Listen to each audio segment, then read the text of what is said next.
I really have to go to work. So let's go to the amusement park another time. The day before our daughter's birthday, my husband, John, suddenly canceled our plan to visit the amusement park.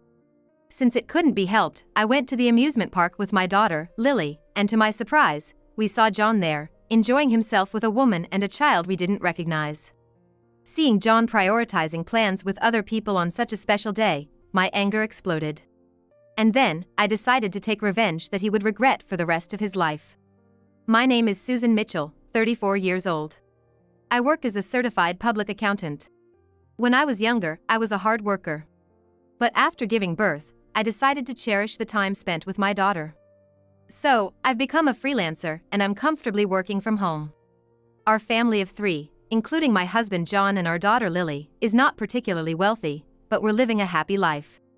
I met John when we were both college students. We were both part-timers at the same pub. While I was studying in college to become an accountant, John was attending a training school to become an actor. Despite both of us not having much money, we bonded over our shared goal of achieving our dreams, and that's how our relationship began. I passed my exams and started working in an accounting firm after graduating from college. However, John struggled to find success. After graduating from the training school, he was affiliated with a small acting agency, but the jobs he got were mostly extras. It was a difficult situation to make a living out of acting. Yet I admired his dazzling determination to pursue his dreams, and proposed that we should live together to support him. From then on, I took on all the living expenses and even gave him $300 monthly as pocket money. I believed without a doubt that John's efforts would eventually be rewarded, but at 28, when I got pregnant, he gave up his dream. Now, he works at a construction company and serves as a worker at the site. I felt guilty for making him give up his dream, but I respected him for working so hard as the family's breadwinner. However, I had some complaints about John. It was about what happened from when I got pregnant with Lily until her birth. I had severe morning sickness and couldn't even eat properly. Even when I was in the toilet, unable to bear the sudden bouts of nausea, John showed no signs of concern. I couldn't do the housework, and the sink was always full of his eaten instant noodle cups and empty bottles. Could you help with the housework? I'm not feeling well. Housework. Just leave it. I have to start work next week, so I gotta enjoy my current free time. Whether he was joking or serious, I got irritated with John's complete lack of will to help with the housework. However, John probably doesn't care at all even if it's dirty. On the contrary, I'm a bit neurotic, and I'd get bothered if there's anything in the sink. I thought this was a matter of personality, so I should do the housework if I'm the one bothered by it. So, no matter how difficult it was due to morning sickness, I was desperately doing the housework. Then came the day of delivery. I started having contractions, and asked John to call a taxi. While sweating profusely and bearing the pain, we arrived at the hospital. Then, John said something shocking. "It's gonna take a while before the baby comes, right? It's boring waiting, so I'm gonna head home. Let me know when the baby is born." What are you saying? That's because the first delivery takes time, right? I can't do anything at the hospital, and I might be in the way, so I'm going home. Good luck. Looking forward to meeting the baby. He said it with an innocent smile, and I was at a loss for words. Despite me going through labor, which is a matter of life and death, John said he's going home without accompanying me during delivery. My anger boiled over at John's nonchalant attitude towards the delivery. I tried to retort, but John had already gone home, and I had to face the delivery with a frustrated feeling. And after enduring the long 12 hours of labor, when I finally gave birth to Lily, John was unreachable because he was asleep. When John arrived at the hospital the next day, he gave Lily a big hug and smiled with joy. Gosh, she's so adorable. Good job, Susan. Once you're discharged, let's go out to eat. Anger surged within me at John's carefree words. Does he not understand that it's not easy to go out with a tiny baby like Lily? And does he think he's showing sympathy by saying such light words like good job? Once the anger set in, everything John did began to irritate me. I didn't want to fight right after giving birth and I didn't have the energy left, so I had no choice but to stay silent. John may be unreliable and sloppy, but ever since he gave up his dream of becoming an actor, he's been working hard. Although his income is low, I honestly respect his dedication to sweating it out from early morning to late at night. I decided to show my appreciation by planning a birthday party for John with Lily. I wonder what Daddy would like. Fried chicken, perhaps? What should we get? Let's get a big cake. Yay! Lily wants a chocolate cake. This isn't your birthday, Lily. Hearing that, Lily broke into a fit of giggles. Now 5 years old, Lily has grown into a cheerful and lively child. She has large, adorable eyes just like John, and he's always saying that she could become an actress in the future. Lily, who's so cute, adores John and was looking forward to celebrating his birthday. And then came John's birthday. We had prepared a cake and a slightly more lavish meal than usual, but John didn't come home. In the evening, he sent me a text saying he was busy at work and would be late. Daddy's not coming home? I'm sorry, honey. He said he's working. So let's do the birthday party tomorrow. But it's Daddy's birthday today. I held Lily, who was on the verge of tears. It was unfortunate as she had been looking forward to it, but there was nothing we could do since it was work. After putting Lily to bed, I waited for John on the sofa. I was waiting in the living room, intending to tell him when he got home that Lily had been eagerly waiting to celebrate his birthday, but he didn't return until morning. Is work that busy? Huh? Oh, yeah, I guess so. When I called out to John as he arrived home, he responded in a surprised voice. Lily was waiting to celebrate your birthday. Really? I screwed up. Tell her I'll make it up to her by taking her to the amusement park next time. Saying that, John quickly left the house. Watching him leave for work without even having time to rest, a feeling of suspicion grew within me. If he really had been working until morning, it would be a clear violation of labor laws. Also, considering the overtime he claimed he had worked, John didn't seem tired at all, which made me suspicious, so I called his workplace. And then I found out that John had actually left work at the regular time. It wasn't as much of a shock as I thought it would be. I was just increasingly angry at John for taking Lily's feelings so lightly. He was probably cheating. There had always been a lot of women attracted to the good-looking John since we were dating. And John, seemingly happy to be fawned over, had cheated on me a few times. I had accepted it because we were young at the time, but I was appalled that he would still cheat even after turning 30. I wanted to confront him, but I had no evidence yet. Lily loves John. If she found out he was cheating, our happy family life would crumble. In the end, I swallowed my frustration and didn't confront John at the time. A year later, Lily turned 6. She was going to start elementary school the following year and had grown up quite a bit. Lily, who still adored John, said she wanted to go to the amusement park with him on his birthday. I got the day off, so I can play all day with Lily. Hooray! I'm gonna ride the roller coaster. That sounds great. Let's also ride the Ferris wheel. John and Lily were happily talking, and I too was looking forward to Lily's birthday. However, the day before Lily's birthday, John suddenly said he couldn't go to the amusement park. I have to instruct construction methods in developing countries for my company. The person in charge got sick, and now I have to go. So we'll go to the amusement park some other time. Why? You promised we'd go together. You're a liar, Dad. Lily started crying out loud. Looking at Lily, John scratched his head in frustration. I can't help it, it's work. Stop being so selfish. The atmosphere froze as John, with a cold expression he'd never shown to Lily before, bluntly spoke. You don't have to be so harsh. Lily was really looking forward to it. Why are you talking like that? Holding Lily close while glaring at John, he uncomfortably shifted his gaze and left the living room. Lily, your dad has to work tomorrow, so how about you and I go to the amusement park together? Would you hate it if it's just you and Mom? I don't hate it. Then it's a date at the amusement park for the two of us. When I intentionally spoke brightly, Lily, whose eyes were red and swollen, softened her expression. After that, I booked tickets for the amusement park, and the next day, we left the house in matching dresses. I was irritated by John's selfish actions, but all I had in mind was to make Lily happy. Once we arrived at the amusement park and saw Lily's eyes shining, I felt relieved. As we enjoyed the amusement park, riding the roller coaster, the merry-go-round, and finally when we were on the Ferris wheel, Lily and I saw a shocking sight. Mom! It's really beautiful. Indeed. Look. You can see the ocean over there. That's true. Mom, isn't that Dad over there? Lily pointed down from the Ferris wheel.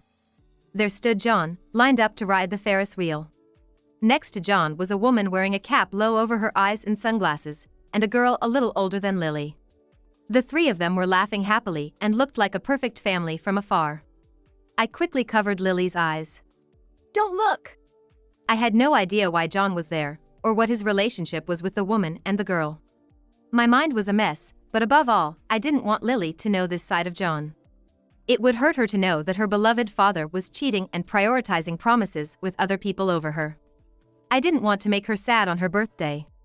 That man looks a lot like Dad. But he could be someone else. No.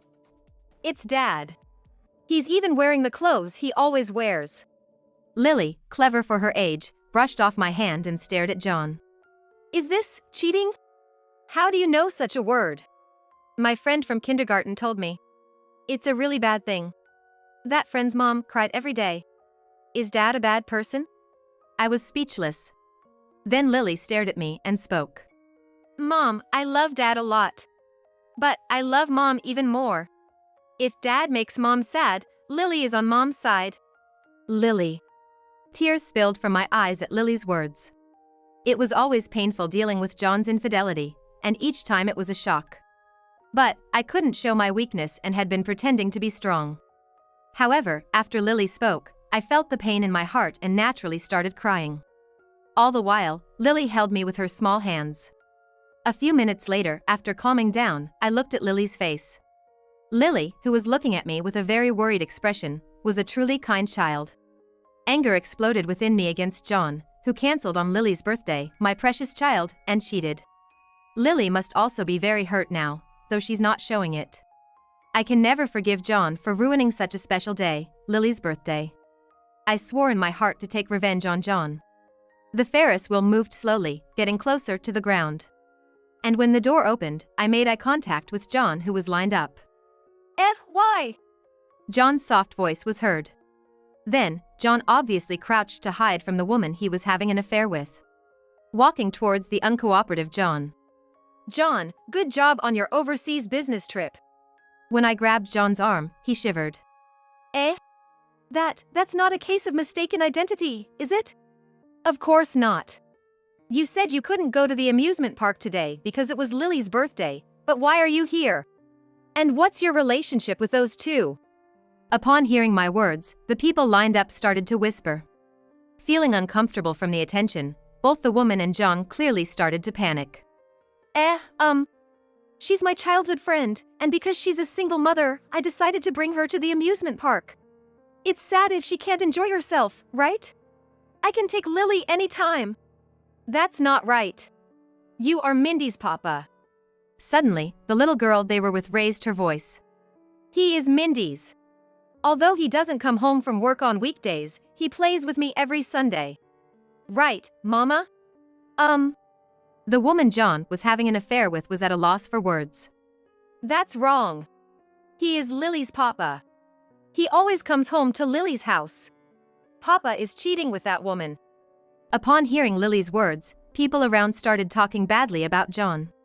When I glanced sideways, I saw some people filming with their phones. Ignoring the people filming, I confronted John. She calls you Papa, what's the deal with that?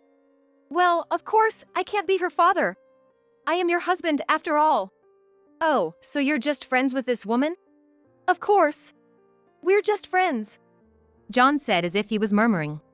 The girl named Mindy was shocked and teary-eyed, but John didn't comfort her.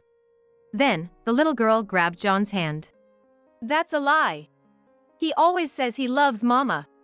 He kisses her and says she's the one, why would he lie? Shut up.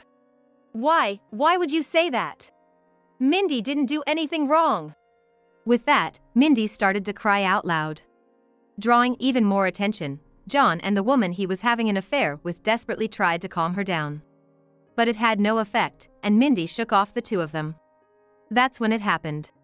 Mindy's hand hit the woman's face, knocking off her sunglasses and hat. Isn't that Jessica Brown? Seriously? The one from that movie? John's affair partner turned out to be actress Jessica Brown. She is a late-blooming actress who started to attract attention in her 30s and started to appear in films and dramas a few years ago. And the moment I realized that the woman was Jessica Brown, I understood everything. Have you been dating since before we got married? Eh? Well, what are you talking about? Because when you were in your 20s, you were cheating on me behind my back, and Jessica was one of them. At that time, both of you were unknown actors. Looking at Jessica Brown's face, I immediately realized that she was the one John had been cheating on me with in the past. Knowing she was appearing on TV after having an affair with my husband and making a success of herself as an actress, I felt a bit irked. But I didn't know that she and John still had a relationship. You knew that John was married to me, yet you kept having an affair with him. How did you feel about that? Were you laughing at me behind my back? When I said that to Jessica Brown, she hung her head and started shaking. Yes, I used to date John. But we're strangers now. I was being bothered by him and I'm annoyed. So I haven't been cheating. What? What are you talking about? You said we would get married when you became more famous. You told me to endure with my current wife until then, so I've been waiting without divorcing. I didn't say anything like that. I can only think about my work right now. Don't bother me. Jessica Brown dumped John without a second thought. She has been spotted by many people, and videos of her have been taken. Despite claiming to be single in public, if it were to be revealed that she has a child and was cheating, her reputation would surely plummet. She denied the fact that she was cheating and claimed to be a victim being stalked, but people around her had seen her happily together with John before the trouble started. Her lies won't work. A large crowd formed around us, and everyone was criticizing Jessica and John in unison. John's face was pale as he kept his head down. John, I didn't know our marriage was such a burden to you. That's not true. You're the only one for me, Susan. You don't need to lie to yourself anymore. Should we get a divorce? John's eyes widened at my words and he lifted his face. Wait a minute. Divorce, that's not right. It would be unfair to Lily. You wouldn't want to be separated from Daddy, would you? John bent down and grabbed Lily's shoulder. Looking at John, who was begging her, Lily stared at him coldly. Lily won't be lonely. Even if Dad isn't around, Mom will take me to amusement parks and play a lot with me. And Mom doesn't lie like Dad. Is that true? Didn't you say you love me? Was that a lie? It wasn't a lie. But I don't like a dad who makes Mom sad. I like Mom more than Dad, so it's okay if only Mom is here. Looking at Lily, who was grinning and looking at me, I was about to cry again. I held back my tears and faced John. That's how it is, so it's not a problem even if you're not here, John. But isn't it tough being a single mother, financially? I've been earning more than you, haven't I? John bit his lip in frustration. As the awkward silence filled the air, the ringtone of a smartphone echoed. It seemed to be Jessica's phone, and she answered the call. After a brief conversation, her face started to turn pale. Wait, please! Please do something! Manager! Please! She cried into her phone, then slumped over, looking defeated. What happened? The video just now went viral on social media, and my planned appearances in movies and dramas have been cancelled. That can't be true. Jessica glared at me. It's all your fault. I was in a good position, and now all the hard work I've put in until now has been wasted. What are you going to do about it? As Jessica was about to hit me, the sound of smartphone camera shutters all rang out at once. Isn't it awful? Cheating, that's the worst. I used to like her, but now I'm disappointed. Go to hell. People who had been watching from a distance began to raise their voices against Jessica. Jessica was trembling, her teeth chattering in fear. I'm not in the wrong. It's not my fault. I won't have anything to do with John anymore, so please forgive me. Hey, wait. Do you not care about me? Of course not. I should have never gotten involved with you. Don't ever contact me again. Let's go, Mindy. Jessica took her daughter's hand and quickly left amidst the loud sound of smartphone camera shutters. Left behind, John was staring at Jessica, who had left with a pale face. His expression was still saying that he loved her. You can wallow in your sentimentality, But have you forgotten about us? That's not true. I'm sorry, Lily. You guys are the most important to me. As if we can believe that? If you're going to act, at least do it better. And don't come back home, we're getting a divorce. What? Why? It's my house too, isn't it? I sighed at John's genuinely surprised words. That apartment is under my name. I'm paying for everything, the rent and utilities, to support you, John, because you don't have any money. I've been the one paying the rent all this time, so it's mine. What do I do then, Susan? That's not my problem to solve. But be prepared, I'm going to demand child support. Child support? I can't afford to pay that. You know how much I make, Susan. You're the one who's earning money here, you don't need child support. I lost my patience as John started making a fuss. Stop it. Lily is your daughter. You have a responsibility to raise her. Since you're not taking care of her, at least pay the money. Hearing this, John lowered his brows and wore a pitiful expression. But I need to pay for the apartment, and if I also pay for the gas and water, I will run out of money, and getting a new job is just too exhausting. Can't we pretend the divorce didn't happen? John pleaded with upturned eyes. In the past, I would have indulged John's pleas, sighing but ultimately letting him have his way. I used to think his incompetence was endearing because I loved him. But now, there's no love left for John. Even his upturned eyes begging for indulgence only irk me. Don't be ridiculous. You can't pretend it didn't happen after hurting Lily. I can't trust you anymore, John, so don't contact me. I don't like you anymore, so don't talk to me. When Lily said this, applause broke out from the surrounding crowd. Well said. Such bravery for a young girl. Go on. Tell him more. The heckling from the crowd lifted my spirits slightly. Ignoring John's attempts to apologize, I left the amusement park with Lily. All that remained was John, kneeling on the ground, utterly stunned. Afterwards, John was fired from his job. The scandal became a hot topic on social media, revealing John's face, name, and workplace. His company received numerous complaints, disrupting their work, so they decided to let John go. Having lost both his job and home, I heard John has fallen into a depressive state. When I happened to see him at the supermarket, he looked nothing like his old self, disheveled with a full beard and long hair, wearing tattered clothes. I pity him, but I have no intention of stopping the demand for child support. I expect he'll stop making the monthly payments eventually, so I plan to ask for a lump sum. Furthermore, Jessica also received public backlash and has since disappeared from television. She is reportedly being badmouthed by people around town whenever she steps out and is confined to her home. As for me, I started a new life with Lily and we're managing just fine without John. I thought Lily would be devastated, but she seems to be doing better than expected, attending school cheerfully every day. Sometimes, she gets teased for not having a father around, but she doesn't seem to mind. It's better not to have a dad like that, she would say, showing a maturity beyond her years that makes me laugh. To me, Lily is more precious than my own life. I vowed to do my best as a mother to ensure she never has to feel sad again.